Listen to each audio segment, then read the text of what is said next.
오늘 여러분과 함께 나누실 하나님의 말씀은 다가올 심판의 날을 생각하며 살라라는 제목으로 여러분께 심판이라는 주제를 가지고 좀 오늘 말씀의 은혜를 나눌 겁니다. 참 제가 이 주제로 말씀을 전하기가 참 부담스럽고 그런데요, 이번 주에 기도할 때 하나님이 이 주제를 생각나게 해주셨고 꼭 사랑하는 자들에게 이 말씀으로 나누기를 원하셨습니다. 그래서 우리가 같이 깨어나고 또 마음에 깊이 새기자는 그런 의미로 오늘 말씀을 아멘하고 우리가 같이 나누기를 원합니다. 또한 오늘 여러분과 같이 나눌 말씀이 오늘 쭉 말씀으로만 인도해 나갈 거예요. 말씀이 쭉 많이 나올 거니까 여러분들이 성경을 좀 옆에 두시고 같이 찾아가면서, 또 프로젝트로 다 올려놨으니까 또 찾기 힘드신 분들은 프로젝트를 이용하시고 그렇게 해서 말씀을 들어주시기를 부탁을 드립니다. 오늘 드리는 말씀은 요새 계속 시리즈로 말씀을 전하고 있는데요, 하늘나라 농부 시리즈 6번째 말씀입니다. 계속 이 농사를 지으면서 하나님이 많은 하늘나라의 비밀을 깨닫게 해주세요. 알지도 못했던 내용들이고 이해가 약간 부족했던 부분들까지 농사를 지으면서 그 성경 구절이 무엇을 의미하고 있었구나 라는 것을 아주 피부로 깨닫게 해주시는 경우가 참 많이 있습니다. 또 이번에도 무엇을 경험하게 됐냐면요, 심판이라는 주제를 그 사건을 통해서 다시 한번 생각나게 해주셨는데, 이번에 하나님 은혜로 처음 농사 지어보는데 올해 대풍이에요. 아주 기대 이상으로 모든 것들이 풍성하게 하나님의 은혜로 주셨는데, 역시 우리가 아무것도 경험도 없고 부족했는데도 하나님의 희년의 때였던 것 같아요, 올해가.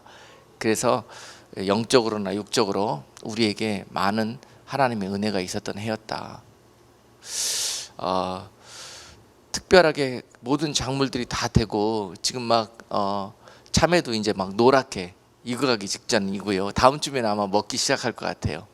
그리고 수박도 우리 머리보다 더 커졌어요 지금. 그래서 조금만 있으면 이제 익을 것 같고, 또 여러 가지 메론도 있고 토마토도 익어가고 고추도 풍성하게, 가지도 풍성하게, 오이는 처치곤란할 정도로 막 쏟아져 나오고 있고요. 모든 것들이 하나님의 은혜로 이렇게 주시는데, 몇몇 분들이 그거를 나눠 먹고 이제 그런 말씀을 하세요. 몸이 많이 좋아지고 있다고. 그럴 수밖에요. 하나님의 은혜가 담겨 있는 식물이고 과일이고 채소인데, 그렇죠. 이거는 음식이 아니라 치유제입니다. 약, 하나님의 은혜의 그 손길입니다. 그래서 그런 오염되지 않는, 그리고 진짜 하나님의 은혜가 담긴 그런 식물들을 먹으면은 우리들의 병든 육신이 소성케 되어지는 그런 은혜가 있습니다. 그런 목적으로 사랑도 나누고 은혜도 나누고 또 섬김과 나눔을 하기 위해서 또 여러 가지 목적으로 그 일을 하고 있어요. 그런데 모든 것들이 다 풍성하게 이렇게 주시고 잘 됐는데요, 몇몇 가지에서 실패를 보고 좀 낭패를 본 일이 있었어요. 그게 뭐였냐면은 두 가지인데, 이 두 가지를 통해서 오늘 말씀에 그 힌트를 얻게 됐습니다. 첫 번째는 옥수수를 여러분들에게 그냥 마음껏 드시게 하기 위해서 옥수수 오염되지 않는 non-GM으로 오염되지 않는 그 깨끗한 종자를 많이 심었어요. 쭉 그냥 애써서 땅을 갈고 그냥 애써서 씨를 뿌리고 해서 줄 맞춰서 딱 심어놨는데 나올 때가 됐는데도 안 나와가지고 왜 그런가 이렇게 봤더니 새가 씨앗 심어놓은 거를 다 파먹었어요. 그래가지고 어쩌다 실수로 안 먹은 것 듬성듬성 대머리 나듯이 한 개씩 그렇게 옥수수가 올라왔어요. 그래가지고 완전히 그게 낭패를 보게 됐는데, 그 주범이 바로 새였습니다. 새. 이상하게 옆에 있는 농장들은 보니까 옥수수를 심었는데 하나도 새가 먹지 않고 다 났더라고요. 그런데 왜 우리 밭에 있는 것들만 안 났나 생각을 해보게 됐는데, 아마도 옆에 있는 농장들은 그 오염된 씨앗을 심은 것 같아요. GMO로 벌레들도 안 먹고 새들도 안 먹는 그런 것들을 유전자 변형시켜 가지고 만들어 놓은 씨앗을 심어 놓은 거예요. 그런 것들을 크면 우리가 사람들이 먹습니다. 지금 시대가. 그래서 아마도 그런 부분에 있어서 많이 우리가 지금 현대인들이 먹거리가 오염됐기 때문에 하나님의 창조의 섭리와 이렇게 반대되는 그런 그 바벨론적인 그러한 그 여러 가지 악한 일들로 인해서 사람의 몸이 병들어가고 암병이 그렇게 기하급수적으로 증가하고 있다고 생각을 합니다. 그래서 이 새가 그런 농장들 거는 건들지도 않았어요. 그런데 왜 우리 농장 거는 다 먹었을까? 오염이 되지 않았기 때문이다. 아멘. 마귀들은요, 새는 마귀를 뜻하거든요. 마태복음 13장에 보시면은 네 가지 마음의 밭 비유가 나오지 않습니까? 그 중에서 길가에 떨어진 마음의 밭이 바로 그 비유를 보면은 길 위에 씨가 떨어짐에, 말씀이 떨어짐에 새가 와서 그것을 다 먹어버렸다고 기록하고 계십니다. 그렇죠? 그 말씀이 딱 생각나는 거예요. 하나님의 생명의 말씀, 우리에게 약속과 소망의 말씀이 떨어졌을 때, 오염되지 않는 정말 생명이요 길이요 진리 되시는 그 말씀이 떨어졌을 때 그곳에 새들이 찾아와서 그걸 쪼아 먹으려고 한다. 아멘. 기억하십시오. 그러므로 항상 경계하지 않으면 그 영적인 농사에서 실패한다. 귀하게 얻은 은혜, 귀하게 얻은 말씀, 은혜는 받았지만 바로 돌아가서 새에게 빼앗겨버린다. 그걸 깨닫게 되었어요. 그걸 잘 지켜내야 됩니다. 아무리 귀한 것 받았고 들었고 깨달았어도 지켜내야 됩니다. 생명이 있는 말씀은 반드시 마귀가 틈타게 돼 있고요, 빼앗아 갑니다. 그 은혜와 생명을. 그래서 남아있는 몇 옥수수 알을 모아다가 좋은 밭에다가 옮겨 심고, 수고했다, 너희들만큼 살아줘서 고맙다, 그러고 여러분 드실 만큼은 거기에 옮겨 놨습니다. 그리고 나머지 밭은 어떻게 했느냐면요, 다 갈아엎어 버렸어요. 제가 기계를 가다가 다 갈아엎어 버리고 거기다가 새 곡식을 심었어요. 뭘 심었냐면은 콩을 심었습니다. 콩 심을 때가 돼가지고 콩을 심어놔가지고 이번에는 뭐 도적질해 가지 않겠지 그러고 있었는데요, 또 때가 됐는데 안 나와요. 가봤더니 몇 개 듬성듬성 나왔어요. 이번에 콩도 다 먹었어, 새가. 역시나 이 콩도 넌 GMO로 오염되지 않는 콩을 심었거든요. 유전자 변형이 되지 않는 콩을 심었더니 그렇게 새들이 어떻게 알고 그 땅속에 심어놓은 걸 와가지고 구멍 뽕뽕뽕뽕 내면서 콩 심은 자리만 구멍이 나 있어요. 딱 그 자리만 어떻게 부리로 그 집어넣어가지고 파먹었어. 그래가지고 이것도 살아남은 콩을 한 곁에다가 다 옮겨 심고 또 갈아엎었는데 아주 화가 나서 그냥 못 견디겠어요. 내가 새한테 한 번도 아니고 두 번씩이나 당하다니 콩을 다시 심었습니다. 때가 아직 안 늦어서 다시 심고 어떻게 했냐면 이번에는 홈디포에 가가지고 새 그물을 사다가요 밭 위에다가 다 그물망을 쳐놨습니다. 새가 더 못 오도록. 그랬더니요, 그 다음 주에 가봤더니 거기서 줄 심은 대로 맞춰가지고 새 이삭이 다 올라와 있더라고요. 성공했어요.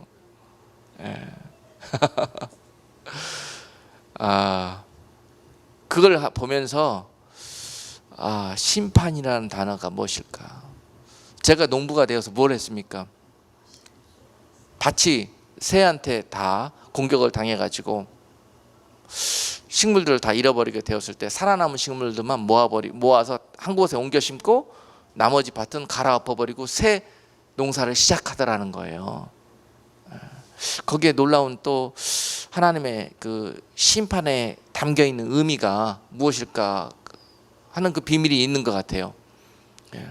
그래서 그 첫 번째 공격은 새한테 그렇게 당했고요, 결국은 승리했고요. 두 번째 공격은 뭐였냐면은 잡초였습니다. 잡초.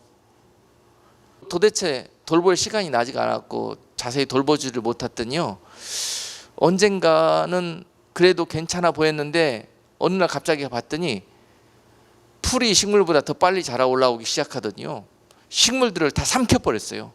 식물들이 어디 있는지 보이지가 않아요. 풀들만 보이고 풀들 속에 기운이 막혀가지고 이제 뭐 거의 뭐 부추와 또 파와 또 천년초라는 선인장을 심었거든요.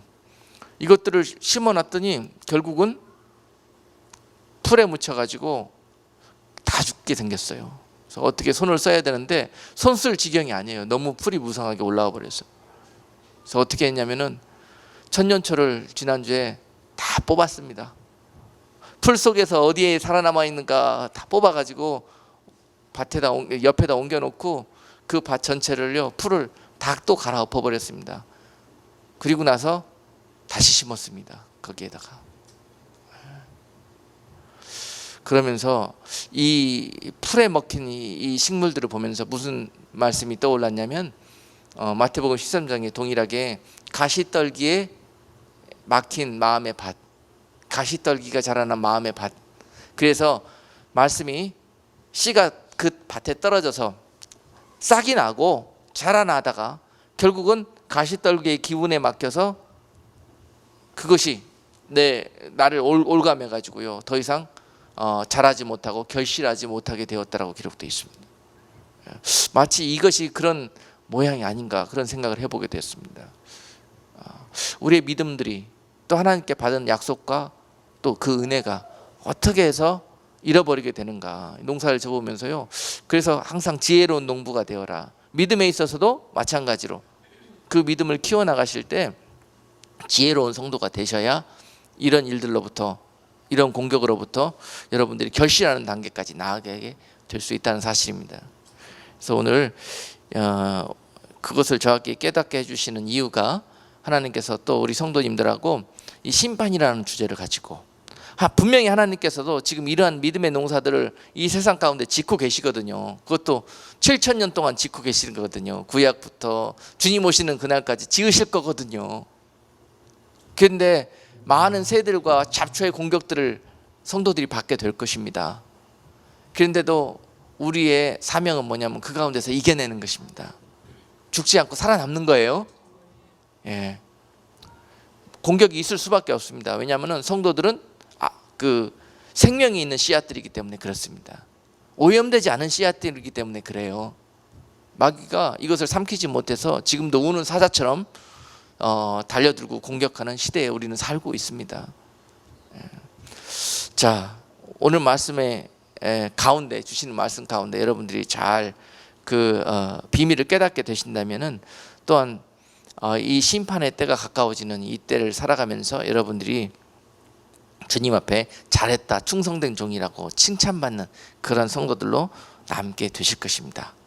아니고 여기에서 지게 되신다면은 마치 밭을 갈아엎어 버릴 때 그 밭과 함께 멸망당하게 될, 또 지역불로 심판 가운데 떨어지게 될 그러한 운명, 약속과 소망을 받은 성도들이었음에도 불구하고 그 원수 마귀들이 심판받을 때 그들과 함께 심판의 불 속에 떨어지게 되는 그러한 일들이 우리 가운데 벌어지게 될 것이다 라는 것을 늘 생각하면서 깨어있는, 이것이 깨어있는 것입니다.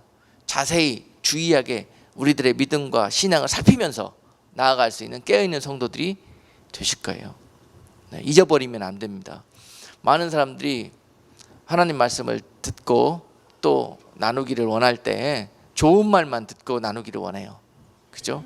뭐 축복이니 뭐 또 뭐 사랑이니 뭐 또 은혜니 이런 주제로 설교하면은 다들 귀담아 듣고 아멘 아멘 따라서 하십니다. 그런데 심판이니 또 지옥이니 회개니 뭐 이런 좀 듣기에 부담스러운 이런 말씀을 들을 때면은 얼굴 안색들이 별로 심각하고 별로 이렇게 기뻐하는 모습이 없어 보여요. 그래서 참 전하는 사람들도 부담이 많습니다. 그러나 하나님이 전하기를 원하세요. 그래서 전하는 겁니다.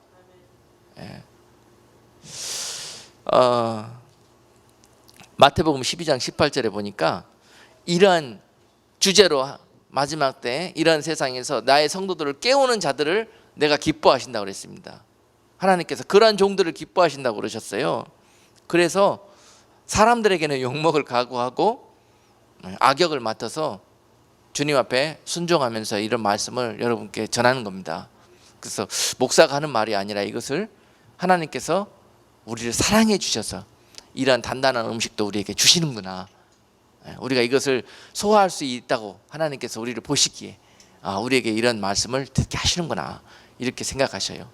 이제 내가 장성한 자가 되어져서 이런 말씀도 들을 수 있는 그런 영적인 단계까지 내가 자라났구나, 그렇게 생각하시고 하나님께 감사하십시오.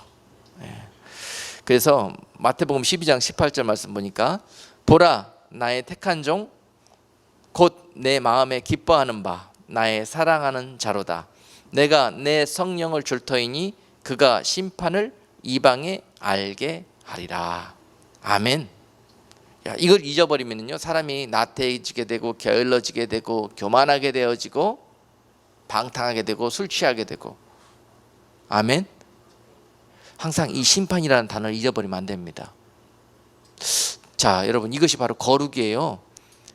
창세기 5장인가요? 에녹이 나오죠. 자, 에녹의 아들 무드셀라라는 거 여러분 잘 아시잖아요. 그 무드셀라와 에녹이 하나님과 동행하는 삶을 300년 동안 무드셀라를 낳고 에녹이 살았다고 그럽니다. 자, 그 300년 동안 하나님과 동행하는 삶을 살았다는 것을 많은 분들이 바로 거룩이라는 말씀으로 이해를 합니다. 왜냐하면 에녹이 무드셀라를 낳고 이름을 왜 무드셀라라고 지었냐면은 무드셀라는 심판을 의미하거든요. 하나님의 심판이 이 약한 땅에 언젠가 올 것이다. 그러므로 우리 가정만큼은, 우리들만큼은 하나님의 심판 가운데 멸망당하는 자들이 아니라 하나님 앞에 축복받는 자들이 되자. 그러려면은 늘 심판이 올 것을 머리에 생각하고 마음에 이것을 두려워하면서 하나님을 두려워하는 삶을 살아가자. 하나님을 경외하는 삶을 살아가자. 그것이 하루 이틀도 아니고 300년 동안 그런 삶을 지켜갔다는 거예요, 에녹이. 그래서 죽지 않고 하나님 앞에 들림받는 그러한 휴거의 축복을 받은 모델이라고 우리가 배웠지 않습니까? 마찬가지예요. 성도들도 삶이 이와 같아야 된다는 겁니다. 에녹과 같이 늘 하나님께 장차올, 언제일지는 모르지만 그 심판 가운데 내가 멸망당하는 자가 아니라 그 가운데 내가 정말 하나님의 은혜 가운데 서 있는 자가 되기 위해서 그것을 항상 오늘도 두려워하고 의식하고 또 준비해 나가는 그런 삶을 살아가는 자가 거룩한 성도요, 에녹과 같은 휴거에 합당한 성도들의 삶을 살아가는 성도들의 모습일 것입니다. 그리고 이런 말씀을 전하는 종들을 하나님이 오늘 분명히 마태복음 12장에서 나의 택한 종이라고 그러시고 내 마음에 기뻐하는 종이라고 그러시고요, 그가 바로 이방에 아직 이 말씀을 듣지 못하는 자들에게 나의 마지막 때 또 심판의 그 경고와 그 복음을 전할 수 있는 그러한 종들이라고 그렇게 말씀하십니다. 자, 성경에서 하나님이 심판을 언제 행하실 것인가, 언제 할 것을 결정하시게 되는가, 내가 언제 심판해버려야 되겠다고 마지막 결정을 하시게 되는가. 성경에서 나타난 기록을 보면은요, 첫 번째로 언제 하나님이 심판하시는가, 더 이상 소망이 없을 때, 참고 오래 참고 기다리시다가 그러다가도 더 이상 소망이 없었다고 생각하실 때, 이런 표현을 가리켜서 죄가 관영케 되었다고 기록하고 계십니다. 자, 이 죄가 관영케 됐다는 뜻은요, 우리가 알아듣기 쉽게 아까 밭의 비유로 따졌을 때 밭에 더 이상 소망이 없고 마지막 살아남은 몇 곡식들도 결국은 멸종돼 버리고 결국은 씨 한 톨 남지 않고 그 밭이 농사가 끝나버리게 된다고 딱 되었을 때요, 살아남은 몇 곡식들을 남기고 나머지 심판해 버리는 것이 하나님의 심판입니다. 그리고 참고 기다리고 회복될 때까지 기다리시다가 결국은 이때가 되었다 싶으면은 심판이 임하게 되는 겁니다. 그곳에 말하자면요, 피쉬탱크로 생각하면은 어항에서 이제 물고기들이 살고 있는데요, 계속 어항이 오염되고 하다가 결국 어떻게 됩니까? 처음 조금 오염됐을 때는 물만 조금씩 갈아주면서 이 피쉬탱크를 유지하죠. 그러다가 해도 안 되면 어떻게 합니까? 살아남아 있는 물고기들을 이제 숨도 못 쉬어서 머리를 위로 내밀고 입만 뻐끔뻐끔 하고 있어요. 물고기들이 곧 죽게 생겼어. 다 죽게 생겼어. 그러면 살아남은 물고기들만 건져서 잠깐 옮겨놓은 다음에 어떻게 해버립니까? 피쉬탱크를 완전히 오버홀 시켜버리죠. 갈아엎어버려요. 그리고 그냥 처음부터 끝까지 다 청소해내버리고 다시 새 물을 붓고 살아남은 물고기들을 그 안에 들여놓습니다. 이게 심판입니다. 자, 그래서요, 이 관영이라는 단어는 그렇게 죄로 모든 곳이 다 얼룩지고 오염되어져서 더 이상 빈틈이 없이 발 디딜 곳이, 살아남은 자들이 발 디딜 곳이 없는 상태가 되어버렸을 때가 바로 관영되었다고 말씀하십니다. 그리고 성경의 다른 부분에서는 자, 이렇게 죄가 하나님이 쌓이고 쌓일 때까지 기다리셔요. 심판은 죄가 쌓이고 마지막 끝까지 찼을 때 심판이 임하게 됩니다. 그 사람에게, 그 땅에, 그 시대에. 그래서 로마서 12장 20절에 보면은요, 이런 말씀이 있습니다. 내 원수가 줄이거든 먹이고 목마르거든 마시오라. 그리함으로 네가 숯불을 그 머리에 쌓아 놓으리라. 아멘.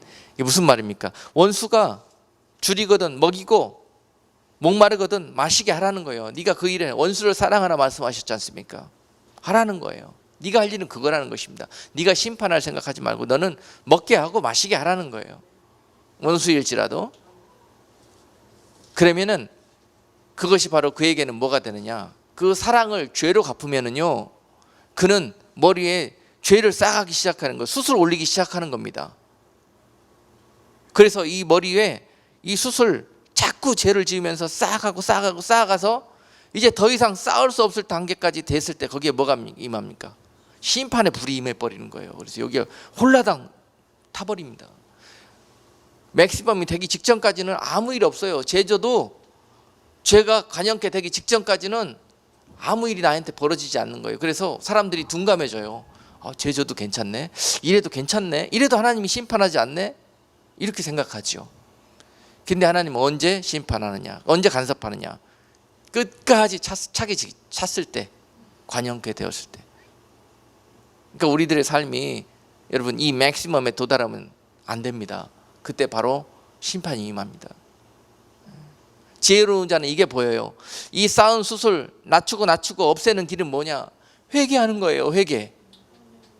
회개하지 않는 인생은 언젠가 이 쌓은 숯에 하나님의 심판의 불이 떨어질 날이 옵니다. 그래서 회개가 그만큼 축복이고 능력인 거예요. 이 쌓아진 숯을 없앨 수 있는 길은요, 회개밖에 없습니다. 예수님의 보혈로 씻고 예수님의 이름을 의지해서 회개하며 기도할 때 하나님의 은혜로 용서되어지기 때문에 우리가 지금 이렇게 살아있는 거예요. 지혜로운 성도들은 이 일을 게을리하면 안 됩니다. 자, 그래서요, 이런 그 심판에 관한 성경의 이해가, 죄가 관영되어서 심판에 임한 그런 이해가 창세기 6장 5절 6절을 보시면은요, 노아의 때에 있었습니다. 노아의 때 여호와께서 사람의 죄악이 세상에 관영함과 그 마음의 생각의 모든 계획이 항상 악할 뿐임을 보시고 땅 위에 사람 지으셨음을 한탄하사 마음에 근심하시고.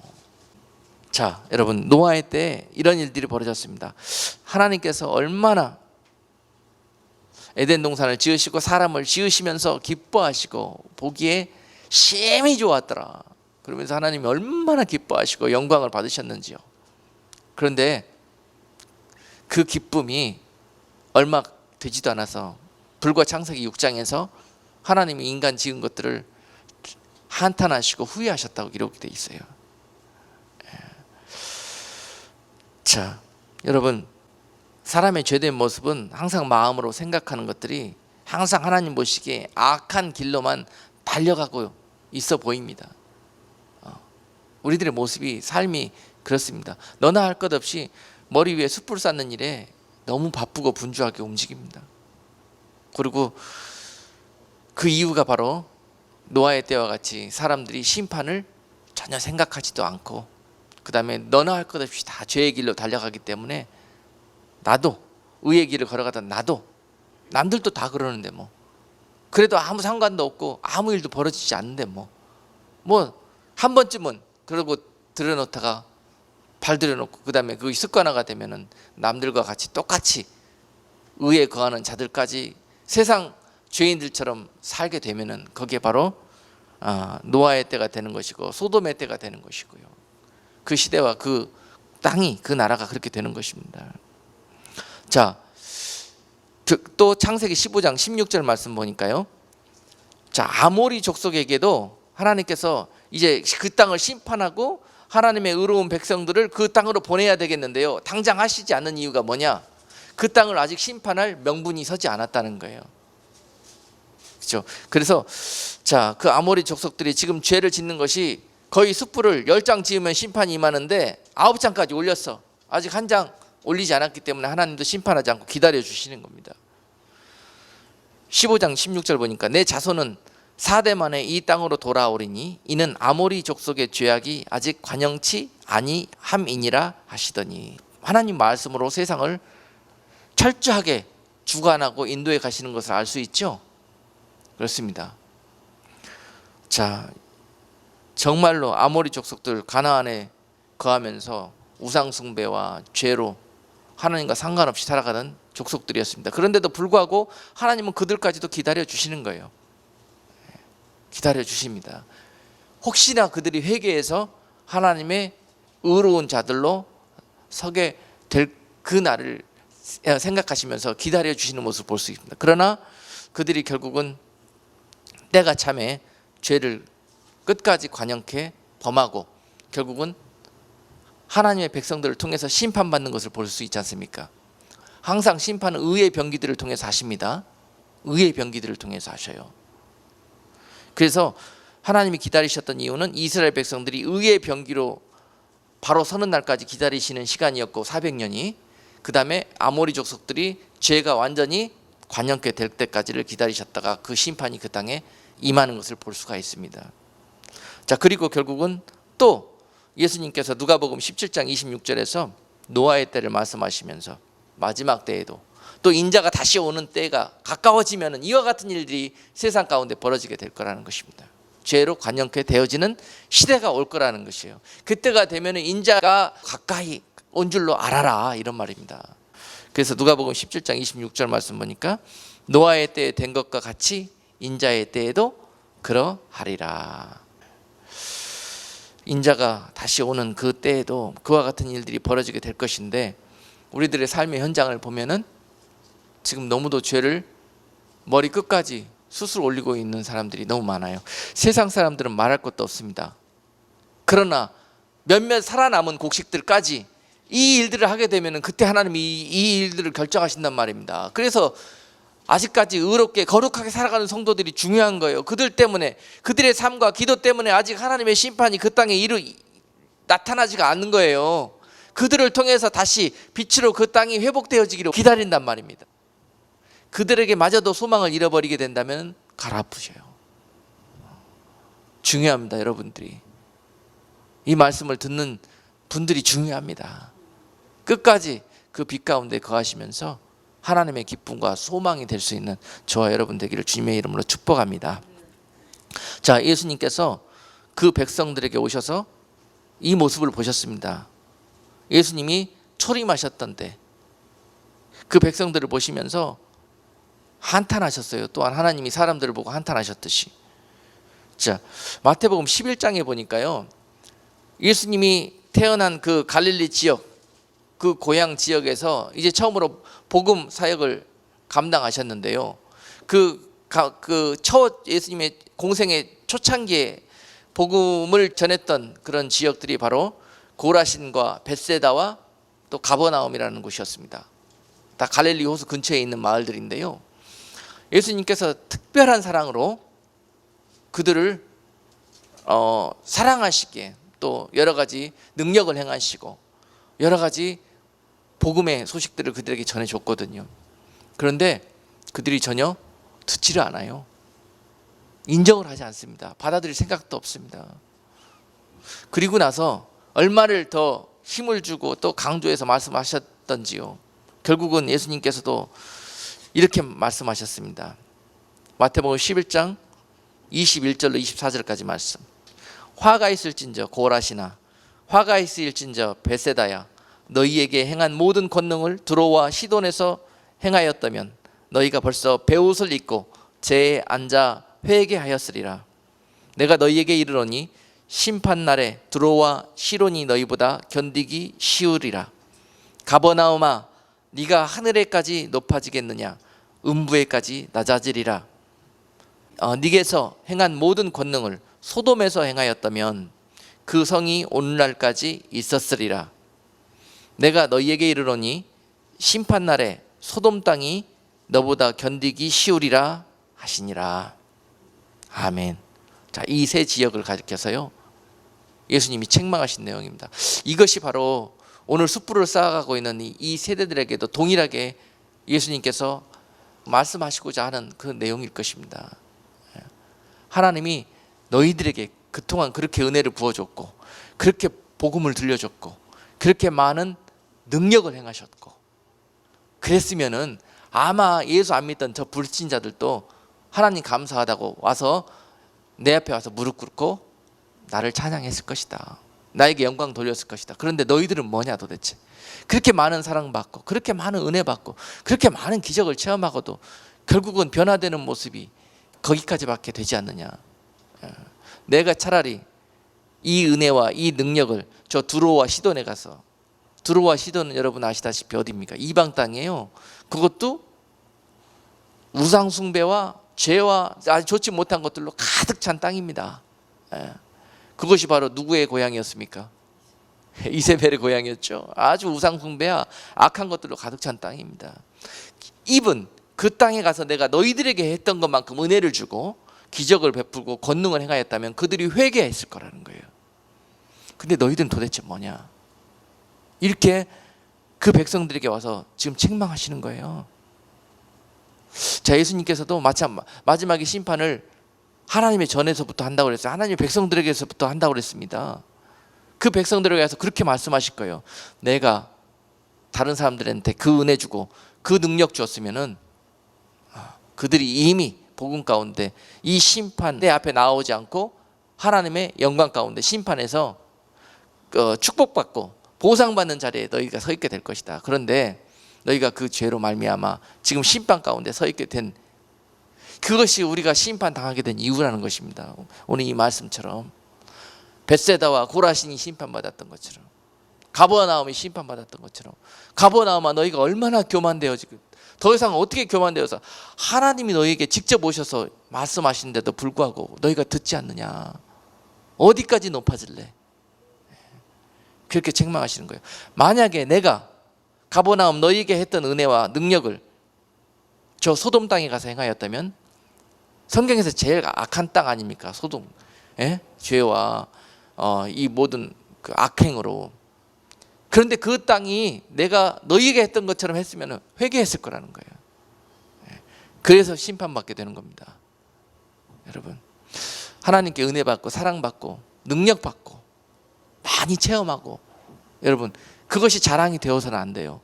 그것으로 인해서 우리가 어떤 모습으로 주님 앞에 서게 될 것인가를 두려워하십시오. 그것을 의식하고 살으란 말입니다. 그러면 절대 심판대 앞에 서지 않습니다. 심판대 앞에 책망받지 않게 될 거예요. 네.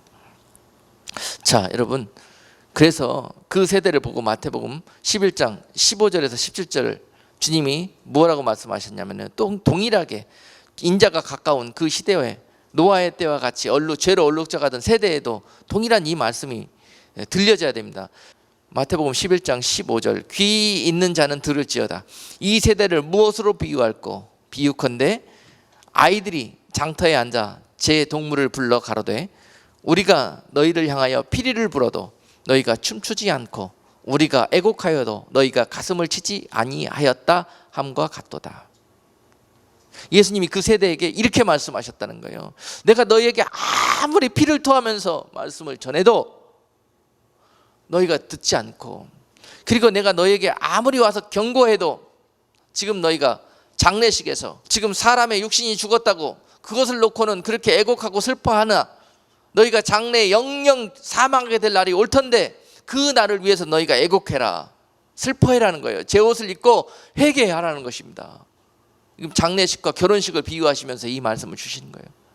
너희가 왜 인간적이고 육신에서의 장례식과 결혼식을 보면서 그렇게 기뻐하고 축하하고 또 슬퍼하고 애곡하는데도 불구하고 영적인 장례식과 영적인 결혼식을 위해서는 너희가 아무것도 생각하지 않고 준비도 하지 않느냐, 이런 겁니다.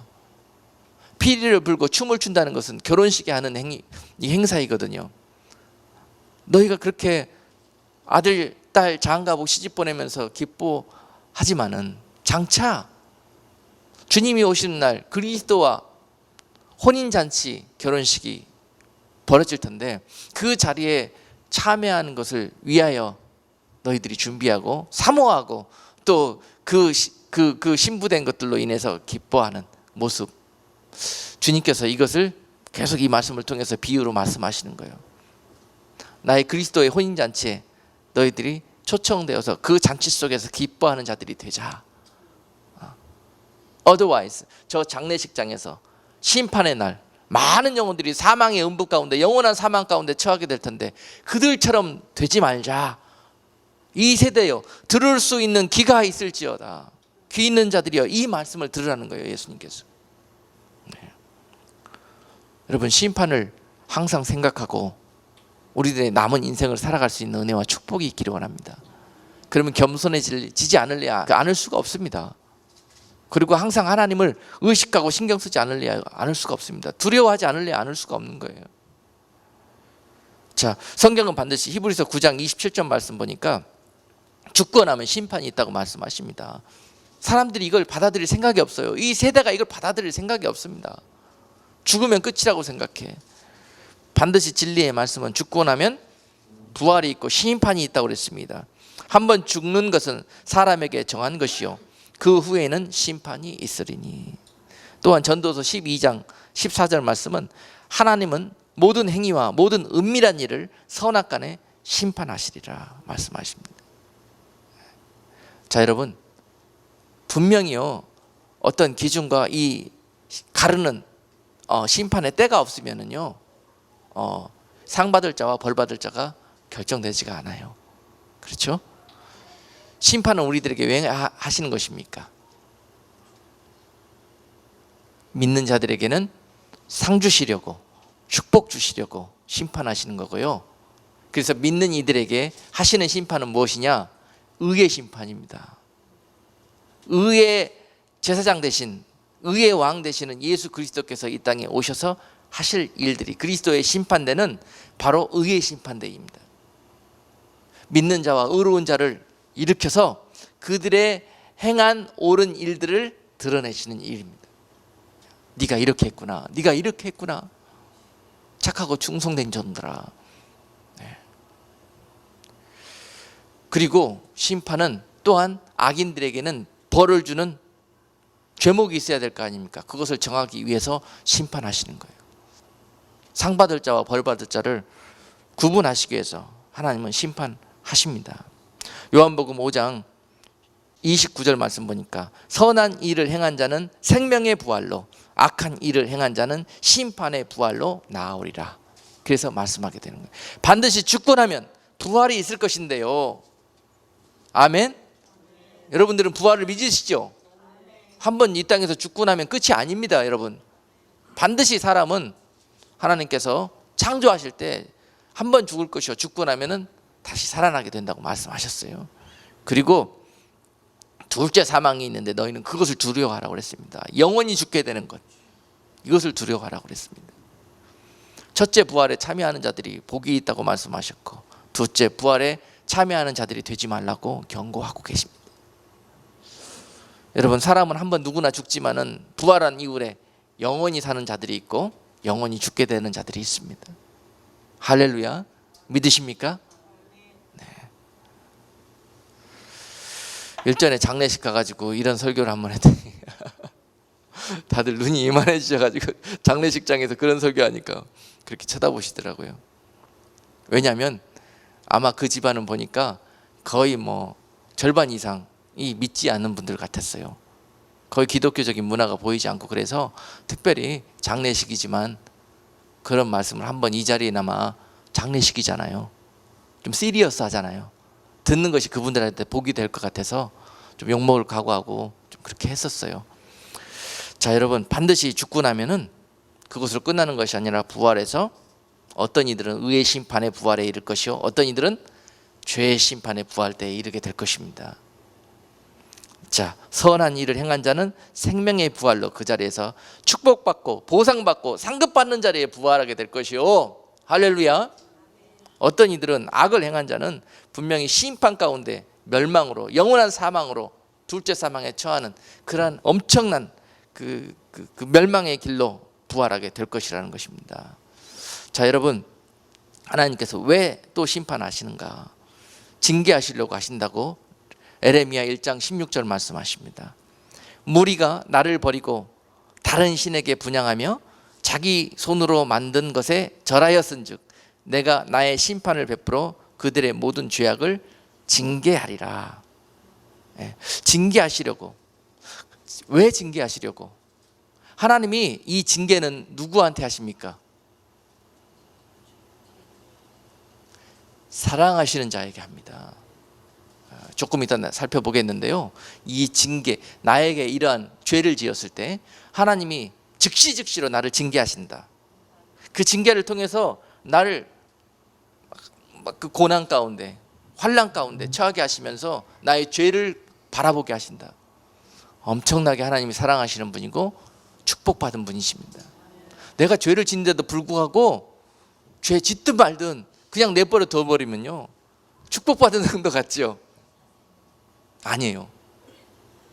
하나님 말씀은 사생자라고 말해요. 그런 사람들한테. 사생자가 뭐예요?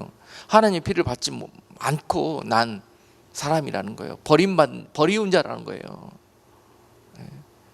그러니 여러분, 조금만 잘못했을 때 하나님 나를 즉시 간섭하신다면, 그리고 징계하신다면 나를 사랑하신다는 증거일 것입니다. 그래서 마찬가지로 그 백성들을 너무 사랑하시기 때문에 하나님은 그 백성들이 하나님을 떠나 범죄할 때마다 즉시 간섭하시고 징계하셨던 거예요. 심판은 징계하셔서 그들을 회개케 하시기 위해서 하십니다. 그리고 또한 정결케 하시려고 심판하십니다. 이사야서 4장 4절 말씀은요, 이는 주께서 그 심판하는 영과 소멸하는 영으로 시온의 딸들의 더러움을 씻으시며 예루살렘의 피를 그 중에서 정결케 하실 때가 됨이라. 아멘. 하나님의 심판은요, 소멸하는 불 같아서요, 그 징계와 그 심판 속에서 사랑하는 자들의 죄를 도말하여 주시고요, 아멘. 그들을 다시 한번 정결케 해 주셔서 다시 죄로 살지 않고 하나님의 말씀과 의로 살 수 있도록 인도해 주신다는 거예요. 그러기 위해서 갈아엎어 버린다는 거예요. 다시 시작하신다는 거예요. 자, 하나님의 심판은 누구에게 일어나게 됩니까? 아까 말씀드렸다시피 하나님이 특별히 사랑하는 자들에게 먼저 일어납니다. 하나님의 심판은 크게 이 땅에서 우리가 육신이 살아있을 때 당하는 심판이 있고요, 나중에 죽고 나서 당하게 되는 심판이 있습니다. 크게 보면은 그렇게 나눠질 수 있어요. 죽고 나서 당하게 되는 심판은 우리가 참으로 두렵고 경계해야 됩니다. 그 날이 오기 전에 이 땅에서 크고 작게 당하는 심판을 우리는 감사하게 생각해야 된다는 거예요. 그것들로 인해서 죽고 나서 당하게 될 심판 가운데 하나님의 은혜를 경험하게 된다는 사실입니다. 자, 여러분, 살아있을 때 하나님의 심판을 우리가 당하는 사람들, 하나님이 사랑하시는 자이기 때문에 그렇습니다. 히브리서 12장 6절로 8절 말씀 우리 같이 한번 보겠습니다. 주께서 그 사랑하시는 자를 징계하시고 그의 받으시는 이들마다 채찍질 하심이니라 하였으니 너희가 참음은 징계를 받기 위함이라. 하나님이 아들과 같이 너희를 대우하시나니 어찌 아비가 징계하지 않는 아들이 있으리요. 징계는 다 받는 것이거늘 너희에게 없으면 사생자요 참 아들이 아니니라. 아멘. 자, 하나님이 사랑하시는 아들마다 징계를 아끼지 않는다고 그랬죠. 이것이 없으면은 사생자요 하나님의 참 아들이 아니라고 말씀하십니다. 자, 이 말씀을 오늘 받으시고 여러분 하나님 앞에 그동안 하나님 나를 이렇게 호되게 다루어 주신 것 감사할 수 있는 저 여러분 되기를 주님의 이름으로 축복합니다. 얼마나 감사한지요. 그리고 반면에 내가 이렇게 살아도 이렇게 민감하고 둔감하고 술 취해 있고 방탕함에 빠졌는데도 불구하고 하나님이 나를 더 이상 간섭하지도 않는다. 그래서 내가 더 이상 마치 영적으로 문둥병 걸린 사람처럼, 영적으로 치매 걸린 사람처럼 아무것도 느끼지도 못하고 깨닫지도 못하고 기억하지도 생각하지도 못하는 그렇게 되어버린 상태, 저주받은 상태입니다. 버리운 자입니다. 그러나 끝까지 하나님이 그에게도 기회를 주십니다. 회개하기를. 아멘. 다시 한번 하나님 앞에 무릎 꿇을 때 하나님이 그에게 죄값을 치르게 하실 거예요. 죄값을 치르면서 하나님 앞에 회개하는 겁니다. 이 땅에서 살면서 그렇게 심판당하면서 고통을 통해서 회개하는 겁니다. 그리고 주님 심판 앞에 서는 날 주님 앞에 은혜 받는 겁니다. 여기서 청산하고 가셔야 돼요. 끌고 주님의 심판대 앞에 가서 거기서 이것을 들춰내는 날 우리에겐 재앙이 닥치게 되는 거예요. 할렐루야.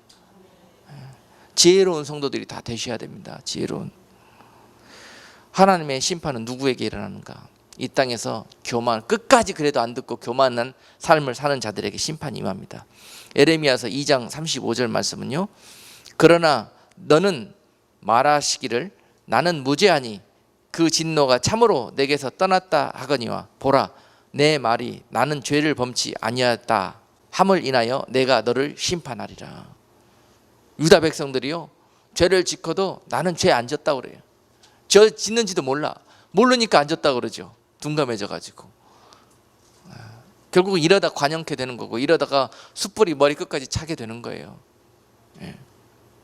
나중에는 영이 죽어가지고 내가 죄 졌는지도 모른다는 거예요. 자, 이런 일들이 누구한테 벌어지느냐? 하나님이 계속 그동안에 간섭하셨을 때도 불구하고 교만한 자들은 결국 여기까지 갑니다. 그리고 난 다음에 세 번째, 음행하고 간음하는 자들이 심판당하게 됩니다. 히브리서 13장 4절 말씀이요, 모든 사람은 혼인을 귀히 여기고 침소를 더럽히지 않게 하라. 음행하는 자들과 간음하는 자들을 하나님이 심판하시리라. 음행하는 자들과 간음하는 자들, 지난 설교 때 여러분께 설명을 했죠. 음행이 뭐고 간음이 뭔지 오늘 시간이 없어서 설명하지 않겠습니다.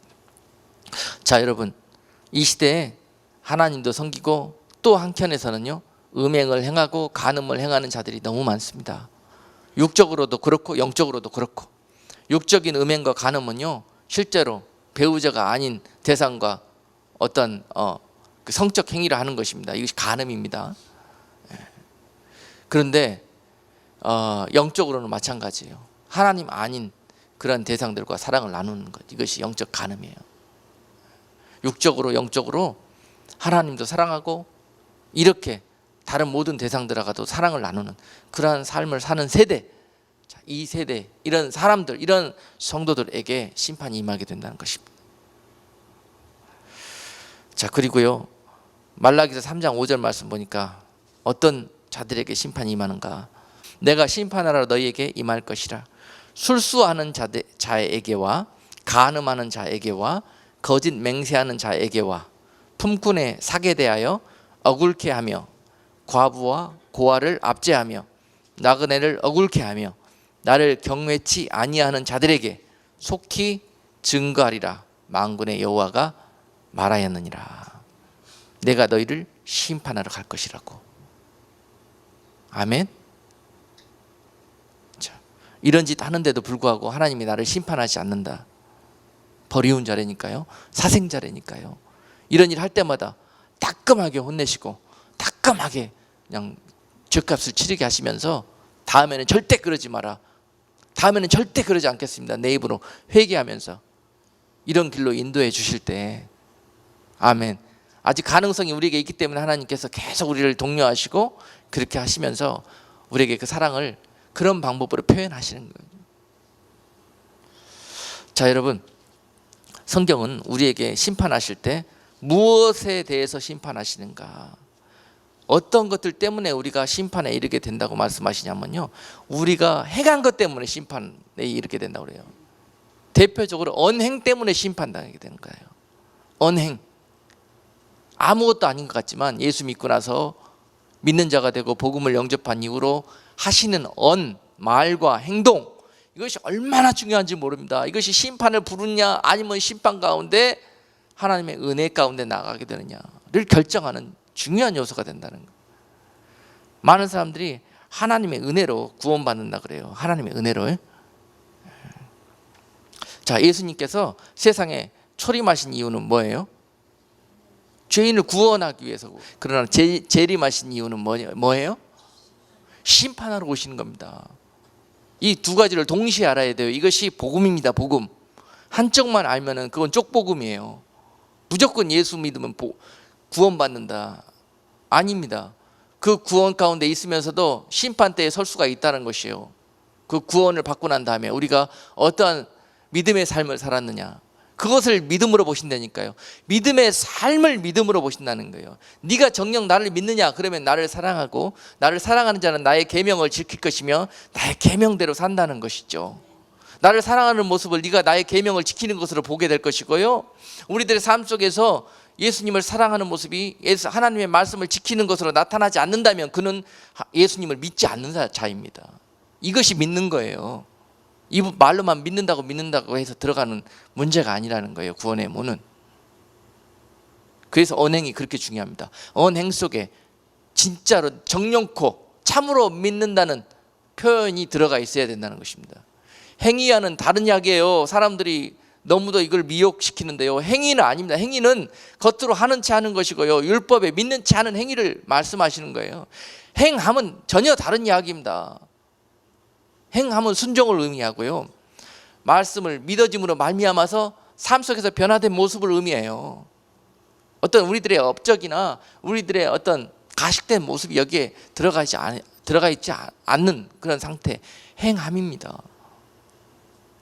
그래서 마태복음 12장 36절 말씀은, 내가 너희에게 이르노니 사람이 무슨 무익한 말을 하든지 심판날에 이에 대하여 신문을 받으리니. 아멘. 무슨 말을 하든지 너희들이 한 말 때문에 결국은 심판대에서 신문을 받게 된다고 그랬습니다. 말 때문에. 에스겔 33장 20절 말씀, 그러나 너희가 이르기를 주의 길이 공평치 않다 하는도다. 이스라엘 족속아, 내가 너희의 각기 행한 대로 심판하리라 하시니라. 무엇대로 심판하리라? 각기 행한 대로 심판한다고 말씀하셨어요. 이렇게 그렇게 중요해요. 행함이. 입으로는 믿는다 입버릇처럼 하면서 너희가 어떻게 행했는가, 행한 것을 살펴보니까 믿음의 모습은 전혀 없어요. 세상 사람보다 더 악하고 더 죄로 살았어요. 어떻게 구원받습니까? 이것이 은혜로 받는다고 그러니까 아닙니다.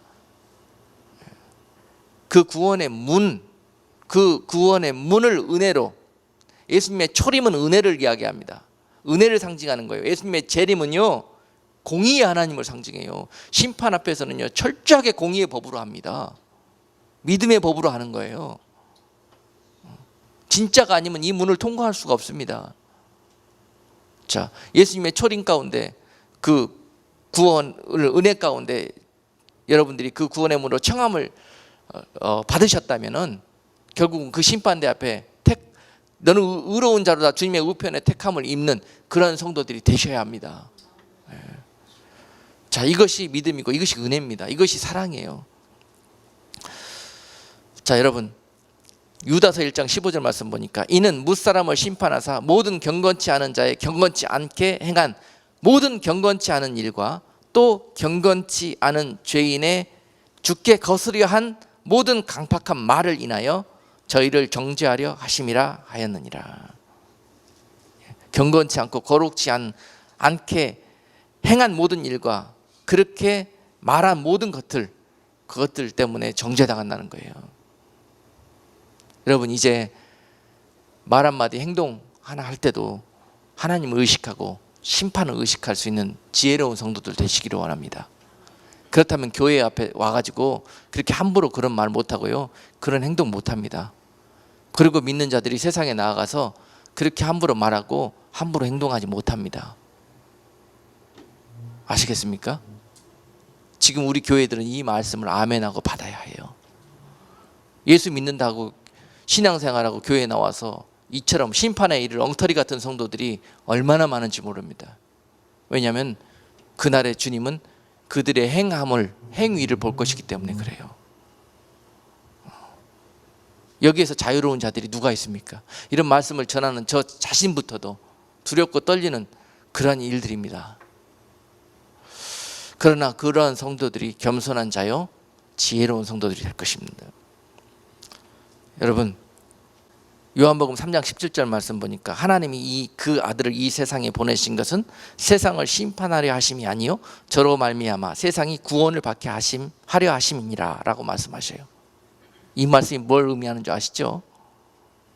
예수님이 이 세상에 오신 이유는 장차 임할 심판의 날에 그들이 심판대 그 죄로 인해서 나가지 않고 예수님을 통해서 그 심판을 면하게 해주려고 길이 되시기 위해서 오셨다는 거예요. 그것이 은혜라는 겁니다. 안 그러면 죄무한 백성들은 그 심판대를 피할 수가 없습니다. 예수님이 아니면은. 이것이 은혜라는 거예요. 은혜. 다른 어떤 것들로 피할 길이 없었는데 그 길이 생겼다는 게 은혜입니다. 자, 그것이 오늘 요한복음 33장 17절 말씀이 의미하고 있는 거예요. 세상을 심판하는 것이 아니요 저로 말미암아 세상이 구원을 받게 하려 하심이라. 요한복음 12장 47절 말씀은요, 사람이 내 말을 듣고 지키지 아니할지라도 내가 저를 심판하지 아니하노라. 내가 온 것은 세상을 심판하려 함이 아니요 세상을 구원하려 함이로다. 예수님이 초림하셨을 때요, 그때 심판의 구주 왕으로 오신 게 아니라니까요, 구원의 은혜를 베풀어 주시러 오신 분이시라니까요. 그 말씀입니다. 그러나 내가 인자가 장차 다시 오는 날에는 심판의 왕으로 오셔서 세상의 죄에 대해서, 의에 대해서 심판하실 거라는 거예요. 아멘. 바로 요한복음 12장 47절 말씀은 내가 세상을 심판하지 않겠다는 말씀이 아닙니다. 지금 때는 은혜의 때라는 것이에요. 그리고 장차 심판의 날이 올 거라는 것입니다. 요한복음 3장 18절 말씀, 저를 믿는 자는 심판을 받지 아니하는 것이요 믿지 아니하는 자는 하나님의 독생자의 이름을 믿지 아니함으로 벌써 심판을 받은 것이니라. 아무리 구원의 은혜를 베풀어 줘도 믿지 않는 자들은 이미 심판대에 나가지 않아도 그 자리에서 심판받은 것과 똑같다고 말씀하셔요. 자, 은혜는 심판의 연장선상이라는 것을 반드시 아셔야 합니다. 은혜를 받아들이지 아니하면, 듣고 순종하고 믿지 아니하면 결국은 심판의 왕 앞에 서게 된다는 것입니다. 요한복음 5장 24절 말씀, 내가 진실로 진실로 너희에게 이르노니 내 말을 듣고 또 나 보내신 이를 믿는 자는 영생을 얻었고 심판에 이르지 아니하나니 사망에서 생명으로 옮겼느니라. 아멘. 여러분, 아까도 말씀드렸다시피 장차 우리가 죽고 난 후에 죽기 전에 이와 같이 심판의 많은 하나님의 사랑의 표현들을 경험한 성도들에게 은혜가 있고 복받은 성도들이라고 드렸습니다. 그리고 난 다음에 그로 말미암아서 여러분들이 더 이상 죄의 길로 나가지 않고 의의 면류관 얻는 길을 쫓아가신다면, 주님을 따라가신다면 반드시 주님이 다시 여러분 살아있든지 죽든지 간에 오시는 그날에 주님의 의로운 심판대 앞에 초청을 받게 될 것입니다. 그것이 그리스도의 심판대입니다. 그리스도의 심판대. 그리스도의 심판대는 죽고 나서 임할 것인데요, 주님이 재림하셔서 공중에 강림하셨을 때 그리스도의 심판대가 임하게 됩니다. 그래서 은밀히 의로운 자들을 불러서 공중에서 그들의 상급을 놓고 주님께서 일일이 심판하실 때, 할렐루야, 얼마나 영광스러운 심판대입니까? 영광스러운 자입니까? 누가 어떤 모습으로 어떻게 의롭게 어떻게 하나님께 영광 돌리는 모습으로 살았는지가 이때 다 드러납니다. 할렐루야. 이곳에 초청받는 여러분 되기를 주님의 이름으로 축복합니다. 예. 지금 받는 징계와 지금 받는 하나님의 이런 심판은요, 우리에게 이 자리로 나갈 수 있는 정말 축복의 통로가 될 것입니다. 항상 감사하시고 어떤 일을 당하든지 간에 이 의로운 심판대에 참여하는 여러분 되기를 원합니다. 고린도후서 5장 10절 보니까 이는 우리가 다 반드시 그리스도의 심판대 앞에 드러나 각각 선악간에 그 몸으로 행한 것을 따라 받으려 함이라. 뭐에 따라 받는다고요? 각각 그 몸으로 행한 것에 따라 받게 될 것이라는 거예요. 그리스도 심판대 앞에서. 여러분, 성령의 열매에 따라서 여러분 몸으로, 생각으로 말고 몸으로, 몸은 순종을 의미한다고 그랬습니다. 생각에 머무르지 않고 몸으로 나타나는 것이 순종이에요. 그것이 행함으로 나타나는 거예요. 언행으로 나타나는 거예요. 이런 것들에 따라서 여러분들이 그때 심판대, 그리스도의 심판대에서 상급이 결정된다는 것입니다. 어떤 이들은 멸류관 얻을 자들이 있을 것이요, 주님과 같이 다스리는 자들이 있을 것이요, 어떤 이들은 그냥 부끄럽게 구원받는 자들이 있을 것이요. 디모데후서 4장 1절 말씀, 하나님 앞과 산자와 죽은 자들을 심판하실 그리스도 예수 앞에서 그의 나타나실 것과 그의 나라를 두고 엄히 명령하노니. 분명히 주님께서 그 날에 오셔서 산자와 죽은 자를 심판하신다고 그랬습니다. 산자와 죽은 자. 여러분께 몇 번 강조해서 설교를 했어요. 산자가 누구요? 죽은 자가 누군가? 산자는 그렇게 말씀을 듣고 많은 은혜를 받고 능력을 체험하고 예수님께, 그래도 고라신과 베스다처럼 산자들이 바로 죽은 자라는 거예요. 알기만 하고 지식만 충만하고 말이죠, 행동은 아무것도 없어. 행함에서는 전혀 그 믿음이 나타나지가 않아. 죽은 자, 죽었기 때문에, 영이 죽었기 때문에 듣지도 못하고 알지도 못하고 행하지도 못하는 거예요. 그러나 산자는 살아있음으로 말미암아 말씀을 듣고 30배로 60배로 100배로 믿음이 자라나서 믿음으로 살아가게 된다는 거예요. 그런 열매가 열리게 된다는 거예요. 산자입니다. 그래서 주님이 오셨을 때 이와 같이 살아있는 성도와 죽은 성도를 가리겠다는 거예요. 산자는 심판하에서 상을 주시고 죽은 자는 심판하에서 멸망에 이르는 그러한 일들을 주님이 재림하셔서 하게 되실 거라는 거예요. 이게 심판입니다. 우리가 부활되어서 경험하게 될 죽은 후의 심판. 어떤 이들은 의의 부활로, 어떤 이들은 멸망의, 사망의 부활로 부활되게 될 것입니다. 그러나 그리스도의 재림과 동시에 그리스도의 심판대 앞에 부활되는 성도들은 어떤 성도들이에요? 살아있는 성도들, 산자들입니다. 아멘. 의의 부활을 한 거죠.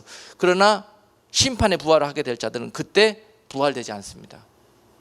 그리고 주님이 산자들과 함께 천년 동안 하나님의 왕국을, 천년 왕국을 회복하시고 이 땅 가운데 천년 이루어지고 난 다음에 장차 이르게 될 최후의 심판, 최후의 심판, 백보자의 심판이라고도 그러죠.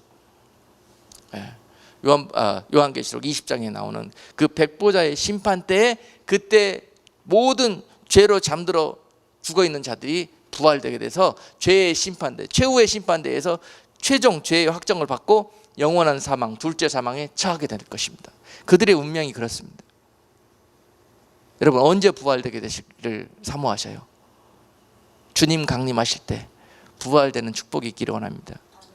나중에 최후의 심판대에 크고 하얀 주님의 영광된 보호자 앞에 죄인의 모습으로 부활되는 자들은요, 소망이 없습니다.